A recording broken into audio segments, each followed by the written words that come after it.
Okay, so what you have to do is to click on effects here, and now here we can search through effects. Let's say I usually use a lot adjustment clips and effects here. And if you want to, if you don't want to, every time to search for this effect or for any effect, you just want to click and to add it to your favorite, what you have to do is just to click on this star here on this icon. And now once you add an effect to your favorite, you're gonna see this effect, you're gonna see that effect in favorite here.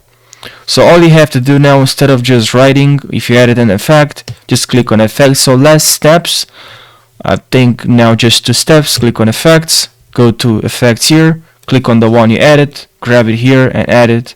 You can also increase the size here so you can see, maybe, depends on your screen resolution as well, because I think it matters and will really help if you have a higher screen resolution when you're editing, So now if you have this effect here, you don't have to type, you don't have to drag, you don't have to, you can also, by the way, you can also right click and add to favorite instead of clicking here, but I think, depends. Also, I use pretty frequently fusion composition, so I had to favorite as well.